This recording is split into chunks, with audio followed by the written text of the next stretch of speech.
नमस्कार दोस्तों, मैं अश्विनी कुमार आपको अपने YouTube के चैनल में स्वागत करता हूं। और आज मैं भारत की राजनीतिक गतिविधियों को देखते हुए, राजनीतिक और सामाजिक गतिविधियों को देखते हुए मैं अपने एक सोशल मीडिया के मित्र विनय उमराव नाम के एक मेरे मित्र हैं, उन्होंने एक बहुत ही अच्छी कविता लिखी है। तो कविता का लेख लिखा हुआ विनय उमराव जी का है और मैं उस कविता को आप तक अपनी आवाज़ के द्वारा समर्पित कर रहा हूँ, आप तक पहुँचा रहा हूँ कि एक कवि की क्या कल्पना होती है जब देश में लोकतंत्र या राजतंत्र, जब सरकार की सत्ता विफल होती है और देश के जो नेता होते हैं वो किस प्रकार मनमाना ढंग से अपना लोकतंत्र चलाते हैं, सरकार चलाते हैं और किस प्रकार जनता वहाँ की परेशान होती है। एक कवि, क्योंकि कवि जो होता है वह एक पत्रकारिता के, क्योंकि चौथा स्तंभ माना जाता है, लोकतंत्र का चौथा स्तंभ पत्रकार माना जाता है। तो पत्रकारिता में लेख लिखने वाले किसी भी प्रकार का जो लेखक होता है वही माना जाता है चौथा स्तंभ। तो वह अपने कलम के द्वारा अवस्थाओं को, समय को किस प्रकार से वर्णित करता है, किस प्रकार से समाज को जगाता है। मैं दोस्त अपने विनय उमराव जी की द्वारा लिखी हुई कविता को आप तक पहुंचा रहा हूं। दोस्तों,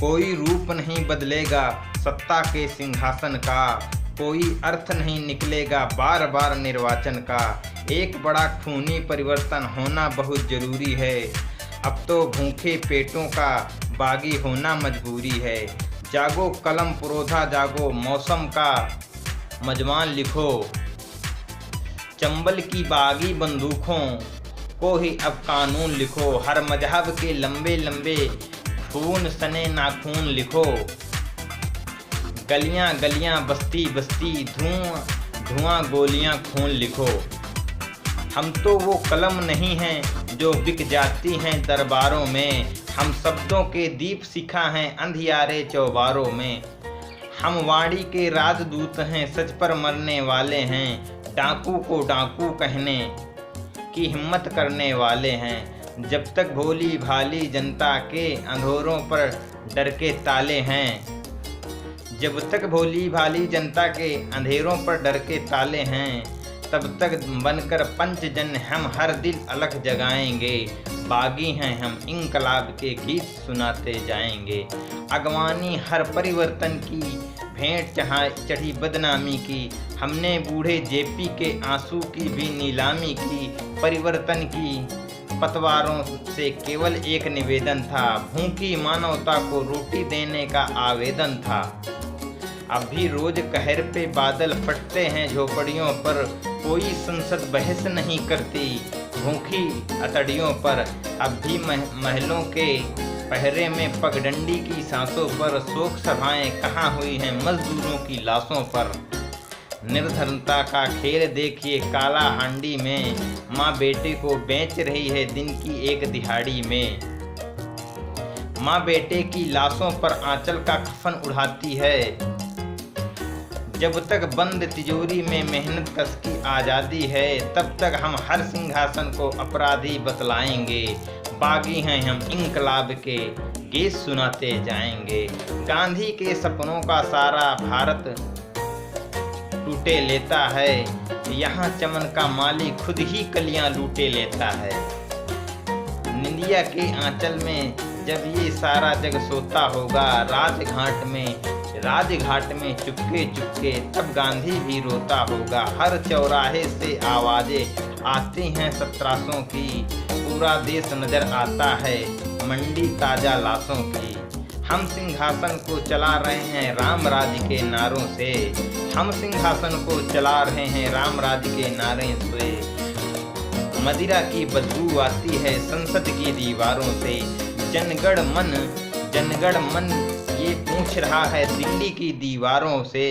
कब तक हम गोली खाएं सरकारी पहरेदारों से, सिंहासन खुद ही शामिल है अब गुंडागर्दी में, संविधान के हत्यारे हैं अब सब सरकारी वर्दी में, जब तक लाशें पड़ी रहेंगी फुटपाथी की फुटपाथों की सर्दी में, तब तक अपनी कविता के अंगारे दहकाएंगे। बागी हैं हम इंकलाब के गीत सुनाते जाएंगे। कोई भी निष्पक्ष नहीं है, सब सत्ता के पंडे हैं। कोई भी निष्पक्ष नहीं है, सब सत्ता के पंडे हैं। आज पुलिस के हाथों में भी अत्याचारी डंडे हैं। संसद के सीने पर खूनी दाग दिखाई देता है। पूरा भारत जलियांवाला बाग दिखाई देता है। इस आलम पर मैंने लेखनी दिल को बहुत जलाती है। क्यों कवियों की खुददारी भी सत्ता से डर जाती है। उस कवि का मर जाना ही अच्छा जो खुददार नहीं। देश जले कब कुछ ना बोले, क्या वो कवि गद्दार नहीं। कमलकार का फर्ज रहा है हथियारों से लड़ने का। राजभवन के राज मुकुट को आगे तनकर अड़ने का। लेकिन कलम लुटेरों का अब कहती है गांधीवादी। और डाकुओं को सत्ता ने दी ऐसी आज़ादी। राज मुकुट पहने बैठे हैं बर्बरता के अपराधी। हम ऐसे ताजों को अपनी ठोकर से ठुकराएंगे।